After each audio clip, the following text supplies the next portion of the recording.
Right now it is time to bring in Arthur Schwartz. It's time for Arthur Schwartz, the Food Maven. Arthur joins us on a Monday morning at this time. We broadcast him also during the week and on the weekends.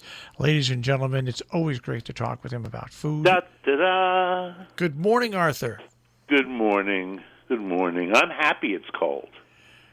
I really can't stand the heat, as everybody who listens to this program knows. So I'm very happy I can turn on the oven again.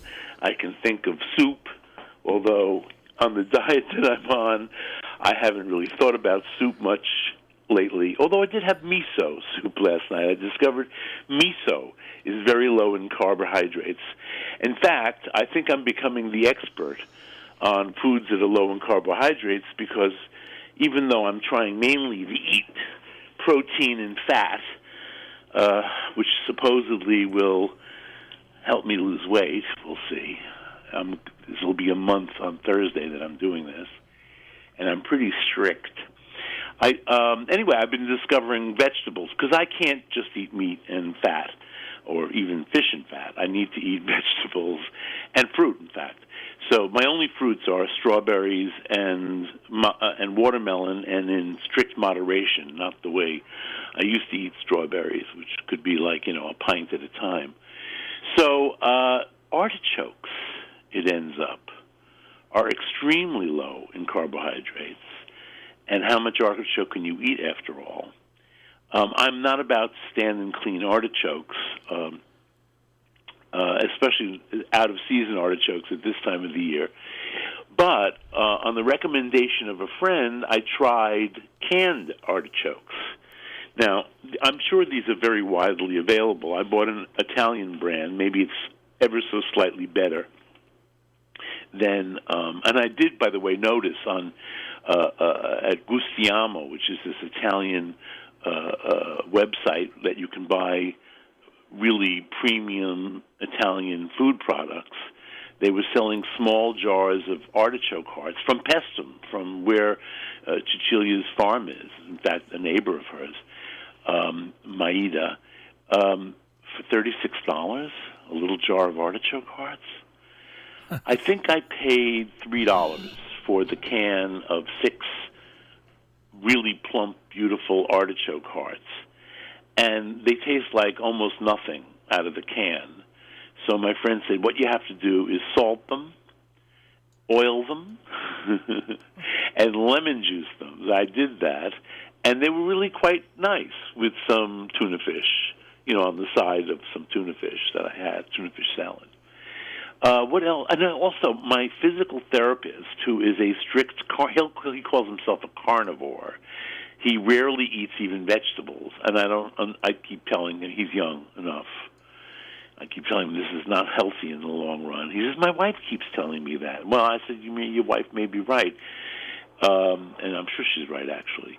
So, but he told me that spaghetti squash is, he thought, low in carbs. Not trusting him because I know that most hard shell or what we call winter squashes are actually high in carbs, although certainly not as high as a potato. But in fact, spaghetti squash is very low in carbs. So we're going to try it today. It's not something that it's not one of my go-to vegetables, but since I can't have real spaghetti, and I'm going to make chicken, boneless, skinless chicken thighs with lemon and capers in butter on top of the stove. Saute the chicken. I'm not going to flour them. I'm just going to saute the chicken thighs, and when they're cooked, I'll pull them out of the pan. I'm going to add a splash of white wine. If I had chicken broth, I might add that. White wine has carbs. Wine has carbs. Beer has carbs. So that's a liquid to braise meat, which I did this week, is you have to think about it if you don't want to add carbohydrates to the meat. In any case, I'm going to saute the chicken, pull it out of the pan, add a splash of white wine, then add and caper. I'll put the capers in as soon as I pull out the chicken, and let them cook a couple minutes in the butter.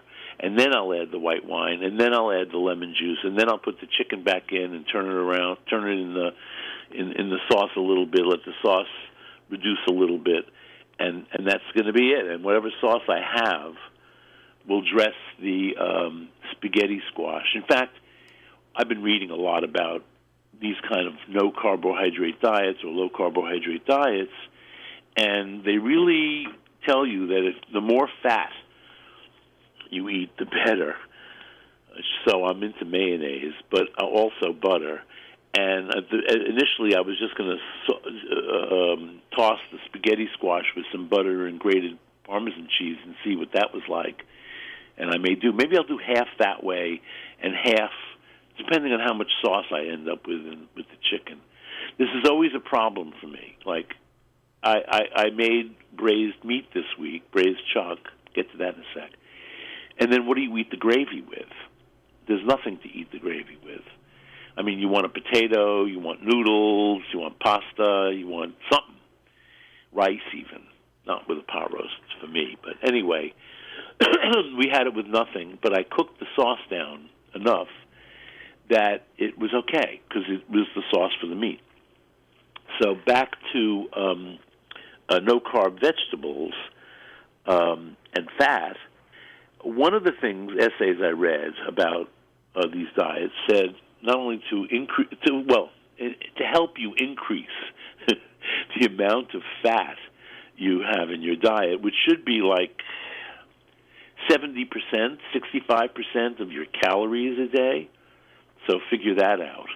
I think Marshall told me I think you said you were on 1,800 calories a day. 1,200 to 1,800, yeah.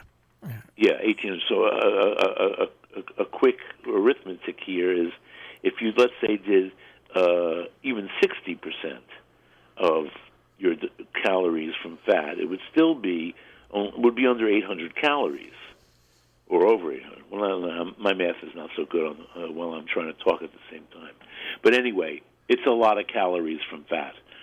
So they say use vegetables as a vehicle for fat, meaning either put something on like oil or butter, or cook them in oil or butter. So one of the things I've done a couple times now is something I don't indulge in usually is I cooked cabbage with a considerable amount of butter.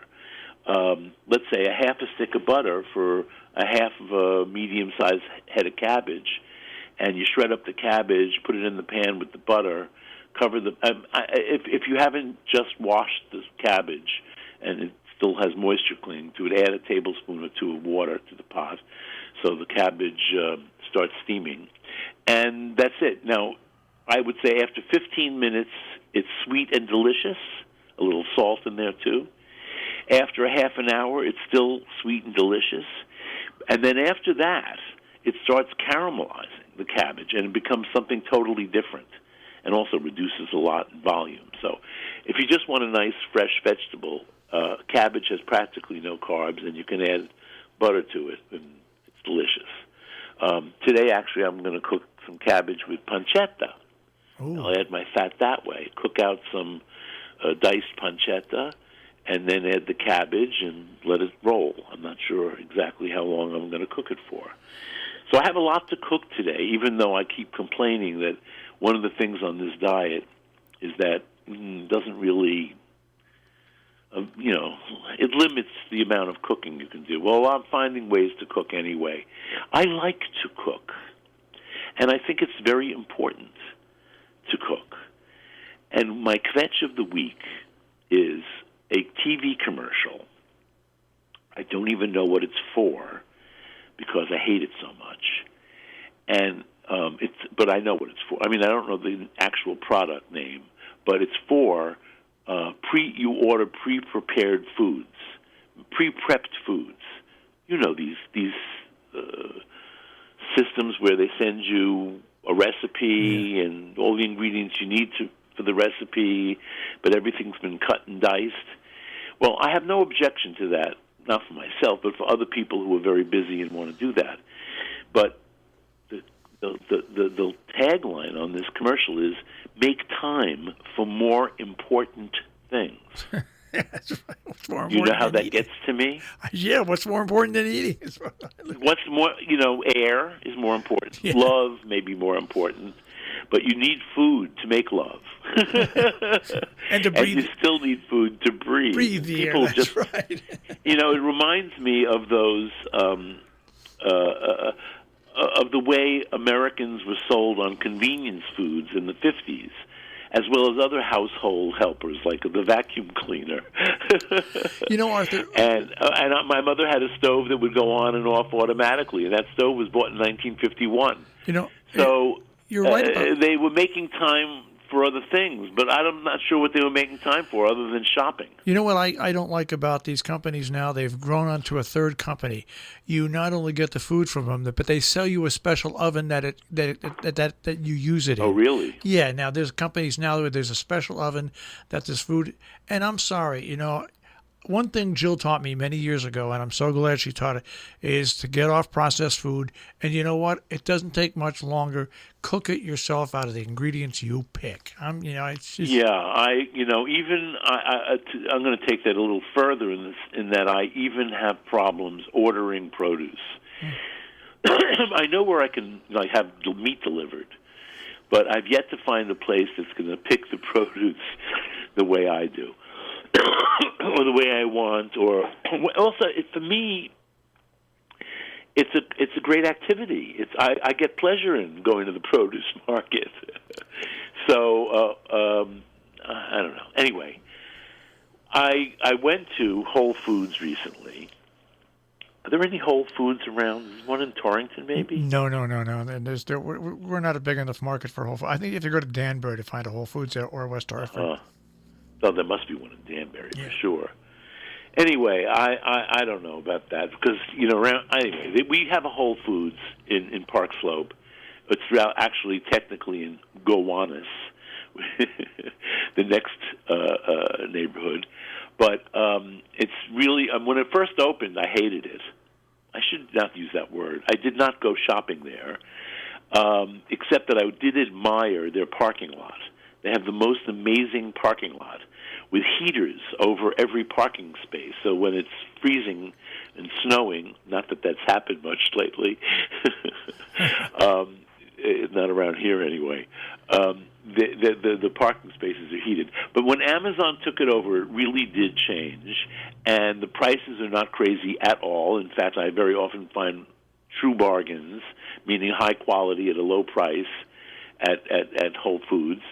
And I usually rave about their meat and fish department. The fish department, I still rave about it. It's the best place to buy fish near me. But the meat can vary. And also, I'm old. I'm used to grain-fed meat. And I'm not always happy with grass-fed meat. And the other day at Whole Foods, they had on a half-price sale these nice, thick chuck steaks. So I bought a bunch of chuck steaks, inspired, by the way, by my physical therapist who was going home to cook a chuck roast the day I saw him last week.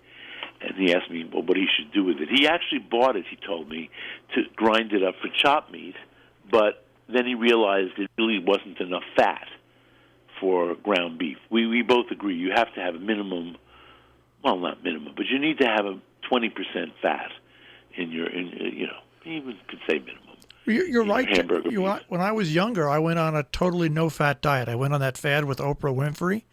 And and you know what started happening? And it worked. I lost tons of weight. To this day, I started losing hair back then and found out that one of the essentials in your body needs, and that's why they stopped that diet, that is that your body needs a certain amount of fat. Without it, certain things happen to your body. Well, let me say, I interviewed more than once doctor who wasn't a doctor who promoted this diet. It'll come to me. It starts with a P. Pritikin, Dr. Pritikin, who had a PhD in something, but it wasn't in nutrition. In any case, I interviewed him a couple times, and he had the worst complexion. He was really bad skin, and that was from not getting any fat. So on this high-fat diet, braised chuck roast or a pot roast or braised chuck steaks are perfect. The only problem is, as I mentioned earlier, most of the liquids that you would braise in, except for beef broth, but I didn't have any beef broth in the house, and I wasn't going to make any, and I sort of off of canned beef broth, although I would have bought a can for this. In any case, I didn't have beef broth, and I didn't want to add beer or wine, which I normally would do. So I was trying to make up a no-carb cooking medium, and I had this great tomato paste. So I stirred some, actually I measured it so I could tell you, 2 tablespoons of my great tomato paste into 2 cups of boiling water, just so that it would dissolve more quickly. And that had 4 1-pound chuck steaks. I browned them. I seared them, really. I didn't even put any oil in the pan. I cooked them as if I was making a steak, but I only seared them on high heat in the hottest black iron skillet for 2 minutes on each side. Put them in a roasting pan so they would be in one layer. Poured over this mixture of tomato paste and water. Added, because that's what I had left, from a head of garlic, 8 nice-sized cloves of garlic, peeled, and in fact I smashed them ever so slightly with the side of my knife to make the peeling easier, and so they really were slightly opened, let's say, cloves of garlic, and a considerable amount of pepper, at least a half a teaspoon of freshly ground pepper. And I had salted the meat earlier before I seared it, so I didn't add any salt at that point. And I put it in a 275-degree oven. It ends up, that probably wasn't high enough. I'm used to cooking meat at that temperature, but after 2.5 hours, these were still rock hard. So I put them back in the oven at 300 degrees. This is, by the way, covered with a piece of foil over the roasting pan.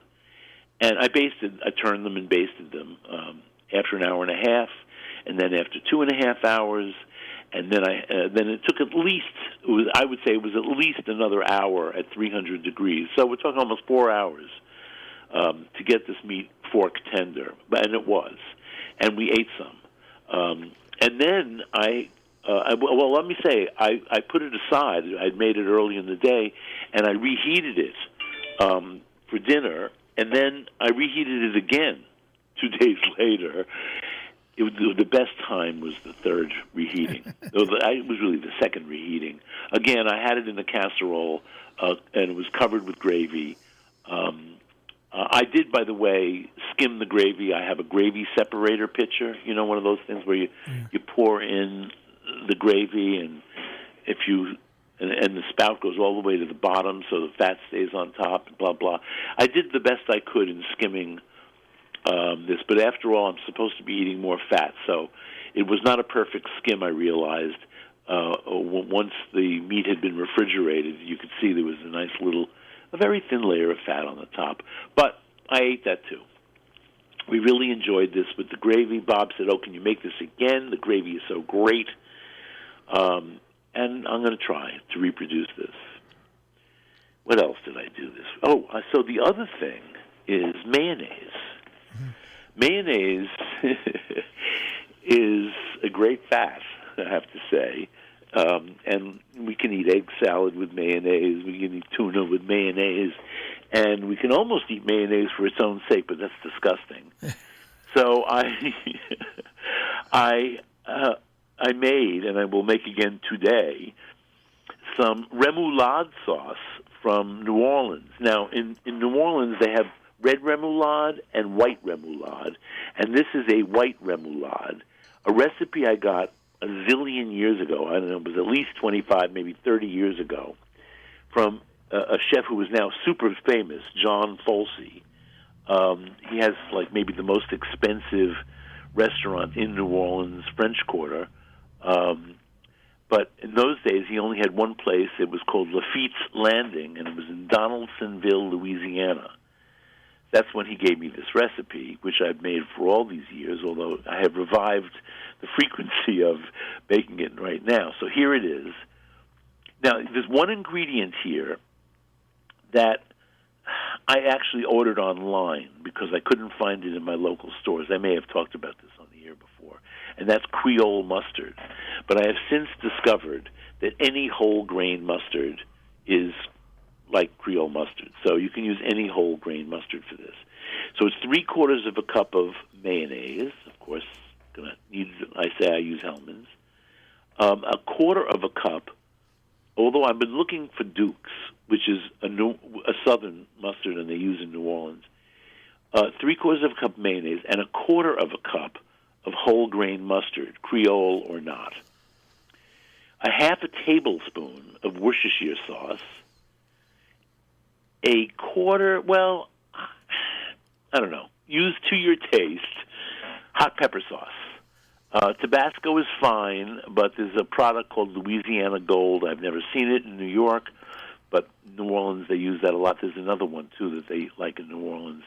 They say Tabasco isn't local, it's international. But so for me, Tabasco's fine. 1/4 of a cup of finely minced scallions, and use some of the green, of course, all of the white. For me, that was 2 large scallions. Sometimes they're really tiny. It could take 3.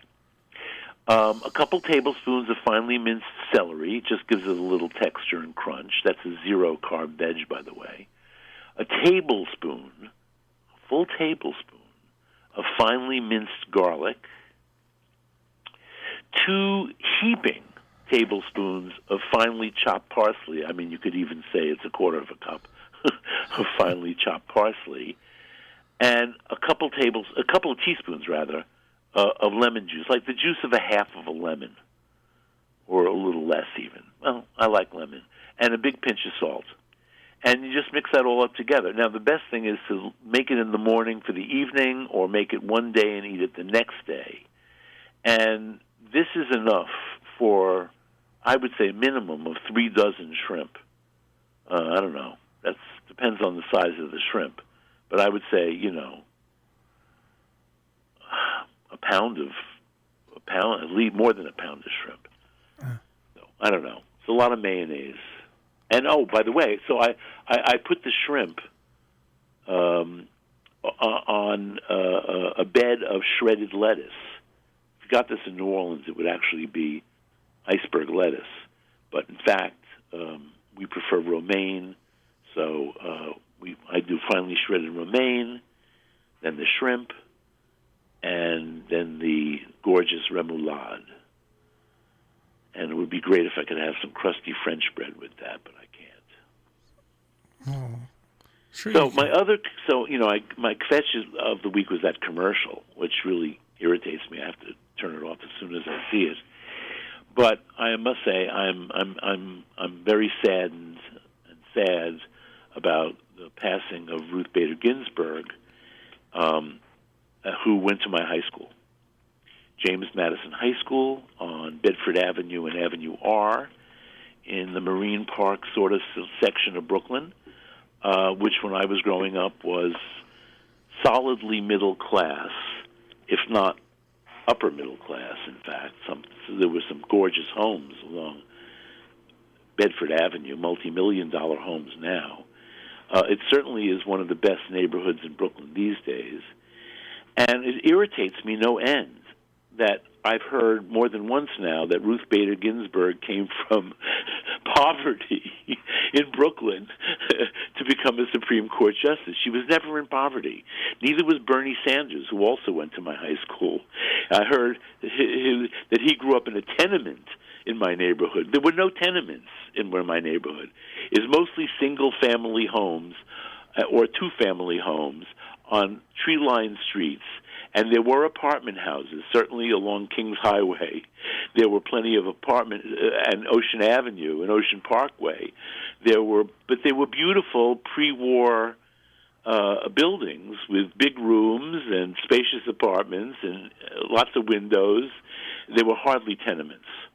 So that's it. Everybody should know Ruth Bader Ginsburg. I don't know what her parents did. I don't know what Bernie's parents did for a living, but they had to be able to afford to live in the neighborhood, whatever they did. And it was not an inexpensive neighborhood even back then. They're both older than I am, but the neighborhood has been beautiful since the 20s when it was built up. I think I think newspapers and media use the word that word. I think when they both talked about their backgrounds, they talked about their parents, their father working, and that they didn't have, like Bernie Sanders, he didn't have his own bedroom. He did share a bedroom and stuff like that. And I think the media expounds and takes over and takes off on that sometimes. He shared a bedroom. This is such a poor person thing. Well, no, but if you mention that nowadays, people immediately think, oh, because you shared a bedroom. I shared a bedroom. We had a beautiful. I'm sorry, in Sharon they think that. In Brooklyn they don't think that. They think, only two people in the bedroom. There were four people. There were four people in my bedroom. We had bunk beds. And it stayed. Well, I had my own bedroom. And my sister had her own bedroom. And my parents had their own bedroom, which was bigger than ours. And we had two bathrooms in our apartment.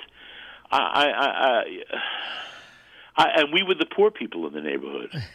I mean, down the street from us, they had these enormous houses. And on Bedford Avenue, across the street from James Madison High School, on Bedford Avenue, they go for millions of dollars these days. And there's a lot, and there are luxury mid-sized buildings going up, meaning 6-story apartment houses with terraces. It was never a poor neighborhood. It was built as a middle-class neighborhood in the 1920s, and continues to whatever. And by the way, I mean James Madison High School produced an enormous number of accomplished people. We have something called the Wall of Distinction, which I'm very proud to say I am on. But there's also Ruth Bader Ginsburg, Carole King, Bernie Sanders, Chuck Schumer, several Nobel Prize winners, and an impoverished neighborhood doesn't produce that many accomplished people. You know what Donald Trump would say about that list? Losers. Well, Donald Trump went to military school because his mother couldn't control him. That's right. Anyway. So they say, and she says she was relieved when Donald went off to school, as one can imagine. I made my high school's wall of extinction, not distinction. Well, I was very proud of that, and I must say the one person on the wall that I'm not proud of, although Bob would argue about this one, is Judge Judy went to James Madison High School also. I'm on your side. I don't love Judge Judy. I'm on your side. And the alumni committee, when they honored me, this is several years ago already. When they honored me, they told me their Judge Judy story, which was not a pretty story. All right, Arthur. I'm not going to give you the details, horrific details, but she was not nice. All right. Well, on that note. Go forth and cook. Let us go have some anxiety food. That's right. Okay, Arthur. For those of us who deal with anxiety by eating. That's exactly right. Many of us do. All right, Arthur. All right. Have a great week, everybody. And Happy New Year to all my Jewish friends. Yeah, that's exactly right. All right. Take care. Take care. Arthur Schwartz, the Food Maven, here on Robin Hood Radio, robinhoodradio.com on the web. Underwriting support for Arthur Schwartz, the Food Maven, John Andrews Restaurant on the Hillsdale Road in South Egremont, 413-528-3467, on the web, jarestaurant.com. Rubeners Cheesemongers and Grocers on Main Street in Great Barrington, 413-528-0488, rubeners.com. Hillsdale Home Chef, more information, 518-325-7000, hgshomechef.com.